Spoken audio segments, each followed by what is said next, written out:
राज्यसभेच्या राजकारणात येत्या काळात मोठ्या घडामोडी पाहायला मिळणार आहे। राष्ट्रवादी काँग्रेस शरदचंद्र पवार पक्षाचे अध्यक्ष शरद पवार यांच्यासह महाराष्ट्रातील 7 राज्यसभा खासदारांचा कार्यकाळ पूर्ण होत असून ते निवृत्त होणार आहे। देशभरात भाजपचे सर्वाधिक 30 खासदार यंदा राज्यसभेतून निवृत्त होत आहेत।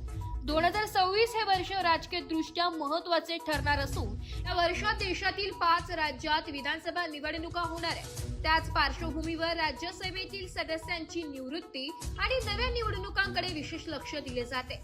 यंदा राज्यसभेतील एकूण 71 खासदारांचा कार्यकाळ संपत आहे। त्यापैकी मार्च महिन्यात 1 एप्रिलमध्ये 37, जूनमध्ये 22 तर नोव्हेंबरमध्ये 11 खासदार निवृत्त होणार आहेत। राज्यसभेच्या एकूण 245 जागांपैकी एप्रिल, जून आणि नोव्हेंबर 2026 या कालावधीत 73 जागांसाठी निवडणूक होणार आहे। निवृत्त होणाऱ्या खासदारांमध्ये केंद्रीय मंत्र्यांसह अनेक दिग्गज नेत्यांचा समावेश आहे। त्यातील सर्वात मोठे नाव म्हणजे काँग्रेसचे राष्ट्रीय अध्यक्ष मल्लिकार्जुन खरगे। त्यांचा कार्यकाळ 25 जून 2026 रोजी संपणार आहे। माजी पंतप्रधान HD देवेगौडा हेही त्याच कालावधीत राज्यसभेतून निवृत्त होणार आहे।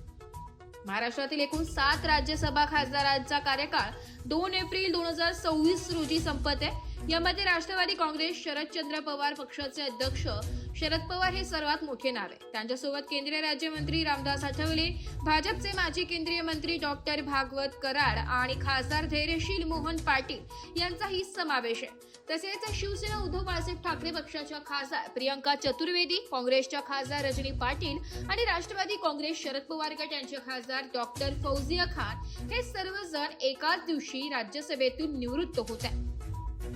दरम्यान उत्तर प्रदेशातूनही काही महत्त्वाची नावे निवृत्त होत आहेत। मोदी सरकारमधील केंद्रीय मंत्री हरदीप सिंग पुरी आणि BL वर्मा यांचा कार्यकाळ 25 नोव्हेंबर 2026 रोजी संपणार आहे। याच वेळी उत्तर प्रदेशातील आणखी 8 राज्यसभा सदस्यांचा कार्यकाळही पूर्ण होणार आहे। तसेच केंद्रीय मंत्री रवनीत सिंग बिट्टू आणि जॉर्ज कुरियन यांचाही कार्यकाळ पुढील वर्षी समाप्त होणार आहे।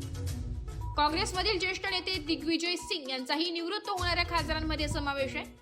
याशिवाय झारखंडचे माजी मुख्यमंत्री शिबू सोरेन, गुजरातमधील काँग्रेसचे ज्येष्ठ नेते शक्तिसिंग गोहिल, तेलंगणातील काँग्रेस नेते अभिषेक मनु सिंघवी, राज्यसभेचे उपसभापती हरिवंश, माजी केंद्रीय मंत्री उपेंद्र कुशवाहा, तृणमूल काँग्रेसचे साकेत गोखले, लोकसभेची माजी उपसभापती थंबी दुराई आणि द्रुमक नेते तिरुची शेवा हेही राज्यसभेच्या निवृत्तीच्या उंबरठ्यावर।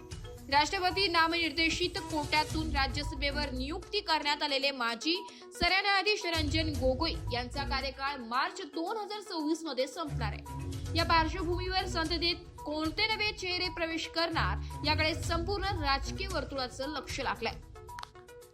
वृत्तसंकलन विभाग, एस मराठी न्यूज।